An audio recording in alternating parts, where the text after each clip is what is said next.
Bonjour à toutes et à tous les amis, c'est Yota, ça fait longtemps que j'avais pas fait de point météo. Aujourd'hui on se retrouve pour faire le premier suivi de l'ouragan Kirk qui va venir frapper la France dans la nuit de mercredi à jeudi. Donc voilà, on commence sans plus tarder. Alors ça fait longtemps que j'ai pas fait de point météo avec vous parce que tout simplement il se passait pas grand chose, il se passait pas d'événements qui nécessitaient que je fasse un point météo. Mais là pour le coup on a vraiment un risque tempétueux lié à un ouragan qui va venir en France, qui va tout simplement balayer la France d'ouest en est sous forme de tempête extra-tropicale. Mais bon, voilà, tout ça on aura le temps d'en reparler. On va voir donc ce qui va se passer. Et déjà, on va voir un petit peu comment s'est formé cet ouragan, sa trajectoire, son développement. On va voir un petit peu déjà d'où ça nous vient finalement, cet ouragan qui va venir s'approcher aussi près et même finalement quelque part nous concerner. Parce que c'est vrai que c'est pas tous les jours qu'un ouragan assez puissant en plus, c'est un ouragan de catégorie 4. Maintenant, il a été rétrogradé en catégorie 2, c'est normal. En remontant vers le nord, l'ouragan arrive dans des zones un petit peu plus froides, dans une mer un petit peu plus fraîche. Mais en tout cas, c'est vrai que c'est pas tous les jours qu'un ouragan vient vers les côtes françaises. Donc on va voir tout ça dans ce point météo.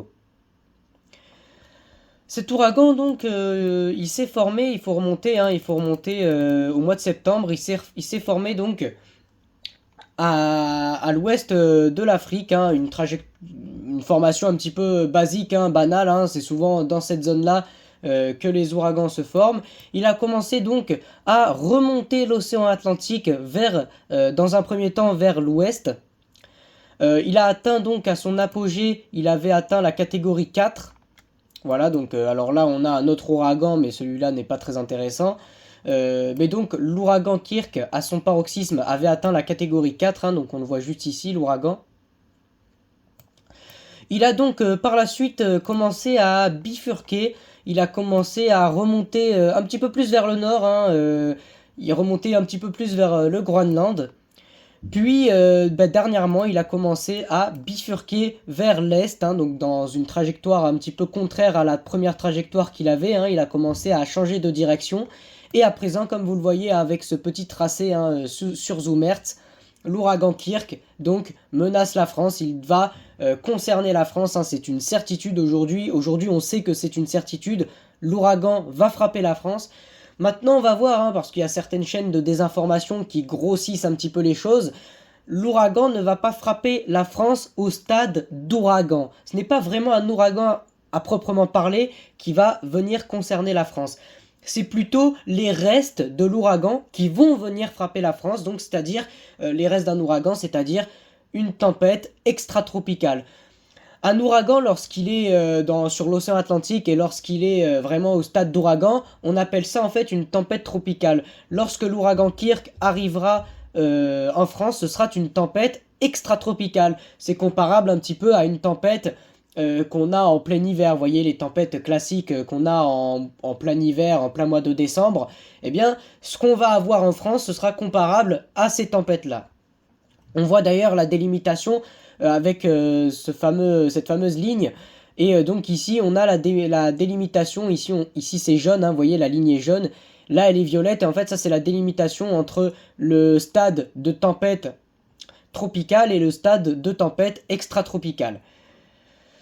Donc, il n'en est pas moins que cet ouragan va malgré tout, la dépression en elle-même va malgré tout venir aborder les côtes françaises et va traverser la France avec une puissance qui, vous allez le voir, ne va pas faiblir. Ce sera une puissance quand même assez... Ce seront des rafales, des précipitations qui seront assez fortes.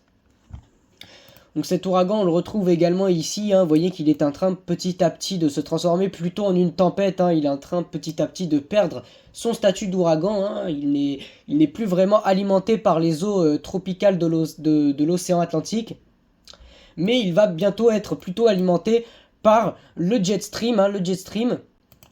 Donc pour cela, je retourne sur le modèle CEP. Et donc justement, on voit qu'on a en fait juste ici, au large des îles britanniques, on a un système dépressionnaire. Et bien c'est vraiment lui, c'est ce système dépressionnaire qui va être à l'origine de cette trajectoire de l'ouragan Kirk. C'est ce système dépressionnaire en fait qui va venir entraîner par effet d'engrenage les dépressions, la rotation dans une dépression tourne dans le sens inverse des aiguilles d'une montre, pardon. Et en fait, en tournant dans ce sens-là, eh bien, l'ouragan Kirk qui lui va arriver par ici, va tout simplement être entraîné par ce système dépressionnaire vers l'Europe à une vitesse faramineuse. Et au final, forcément, à force d'être attiré vers l'Europe, il va bien évidemment frapper l'Europe, et en particulier la France, puisque c'est vraiment notre pays, la France, qui va être concerné par l'ouragan. Donc, au moment où il sera en tempête extratropicale, ce sera un petit peu son paroxysme dans cette phase-là de sa vie. Donc on le voit juste ici. Alors ici, on voit très bien le passage entre le stade de tempête tropicale et le stade en fait de tempête extratropicale. C'est à ce moment-là précisément. C'est au moment où il commence à rejoindre la branche de jet et notamment être attiré également par le système dépressionnaire. Cet ouragan donc il va passer au-dessus des Açores. Il va continuer sa course à toute vitesse vers l'Europe. Il va concerner dans un premier temps le Portugal et le nord de l'Espagne qui vont être concernés par des précipitations absolument démentielles. Des risques d'inondation assez élevés sont prévus dans ces pays. Puis par la suite, donc, l'ouragan va arriver sur le golfe de Gascogne. L'ouragan ou du moins la tempête. Et là, à ce moment-là, la tempête Kirk va à nouveau s'intensifier lorsqu'elle va passer au-dessus du golfe de Gascogne. En fait, lorsqu'elle passe au-dessus de l'Espagne, elle perd un peu de puissance, et puis en arrivant au-dessus du golfe de Gascogne, elle va s'agglomérer avec le fameux système dépressionnaire et ça va la faire en fait exploser en intensité à nouveau. Et donc elle va venir frapper la France de long en large, littéralement, avec une puissance quand même très élevée. Et donc ça va être à suivre de près. On a également l'Allemagne, la Belgique, le Luxembourg, enfin on a beaucoup de pays qui sont également concernés par cette tempête, par cet ouragan, cette tempête, appelez ça comme vous voulez. En tout cas, ce qu'il faut retenir, c'est bien le fait que l'ouragan n'arrivera pas en France sous forme d'ouragan, il arrivera sous forme de tempête extratropicale. Ça c'est vraiment la chose à retenir, parce que j'ai vu certains médias, j'ai vu certaines chaînes dire que l'ouragan allait concrètement frapper la France en ouragan, mais non, pas du tout. En réalité, il frappe la France dans un autre stade, à un autre niveau, j'ai envie de dire. On va à présent aller sur le modèle arpège afin de voir déjà dans un premier temps un petit peu plus en détail les rafales de vent, la puissance, en fait, qu'est-ce qui va concrètement nous arriver dessus. Donc on a le fameux système dépressionnaire d'ailleurs qu'on retrouve ici, qui va engendrer un faible coup de vent sur le nord-ouest de la France, et puis juste après, juste derrière, entraîné donc par celui-ci, juste derrière ce système dépressionnaire, on a donc l'ouragan qui arrive, on le voit ici, qui déjà frappe l'Espagne avec de manière très violente. L'Espagne sera un pays très très concerné par celui-ci. Puis par la suite, il va venir donc frapper la France. On voit dans les terres, alors déjà dans les côtes, sur les côtes, on a des rafales globalement de 110 à 120 km/h, localement 130, d'après le modèle arpège. On ira voir d'autres modèles également. Donc ça c'est pour les régions centre et le sud-ouest. Puis par la suite, en entrant dans les terres, on a quand même des rafales dans les terres. Je précise bien, c'est important à savoir. Dans les terres, on a des rafales qui soufflent jusqu'à 120 km/h. Et alors 120 km/h dans les terres, ça c'est quand même quelque chose qui commence à être un peu dangereux. 120 km/h sur les côtes, c'est quelque chose de classique, on a l'habitude. Mais avoir du 120 km/h dans les terres, ça par contre c'est quelque chose qui d'un coup tout de suite devient un petit peu plus rare. C'est pas tous les jours qu'on a une tempête qui donne du 120 dans les terres. Et donc c'est ça qui va être dangereux, parce que la végétation sur les côtes n'est pas la même que la végétation dans les terres. Dans les terres, la végétation est pas vraiment habituée à des valeurs de vent aussi élevées. Et donc les risques de chute d'arbres vont être beaucoup plus élevés et voilà, vont être beaucoup plus élevés sur les régions à l'intérieur des terres. La région parisienne sera donc probablement frappée. Vous voyez, on a quand même un cœur tempétueux qui est vraiment très très puissant, hein. Regardez ça, on a vraiment sur un bon périmètre, on a des rafales à plus de 120 km/h, voire 130. Donc 130 dans les terres, hein, vous voyez, c'est quand même quelque chose c'est quand même, voilà, la tempête va être assez violente, hein, dans l'ensemble. Et ça, c'est surtout dans les terres, hein, que ça va être extrêmement violent par rapport à ce qu'on a l'habitude de voir.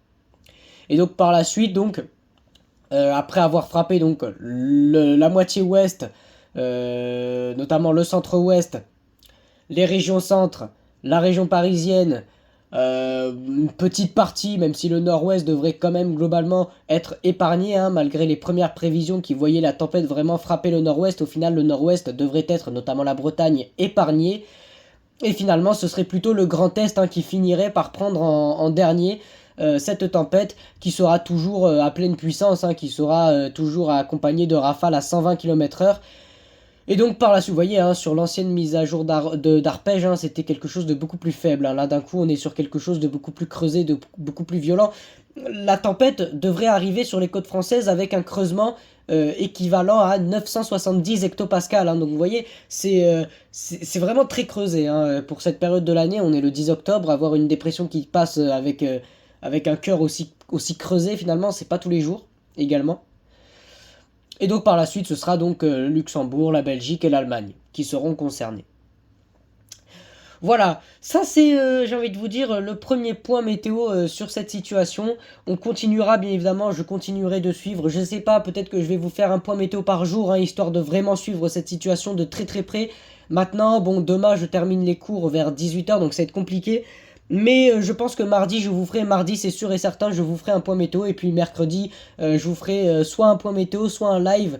Donc ce sera ce jour-là le dernier suivi de cet ouragan. Euh, J'aurais pu commencer les suivis de cet ouragan un petit peu plus tôt, mais j'ai décidé de le faire vraiment maintenant parce que j'estimais que avant aujourd'hui, le risque était encore incertain. Mais voilà, aujourd'hui, il est clair et net, hein, tous les modèles s'accordent à le dire. Cet ouragan va venir frapper la France sous forme de tempête et risque de causer des dégâts assez importants sur une bonne moitié du territoire. Bon, en tout cas, je vous dis, bah, c'était Iota. Si ce point météo vous a plu, j'espère l'avoir bien expliqué, bien évidemment. N'hésitez pas à vous abonner à la chaîne et à liker, ça me ferait extrêmement plaisir. Moi, en tout cas, je vous dis, c'était Iota et je vous souhaite une agréable soirée. Ciao, ciao.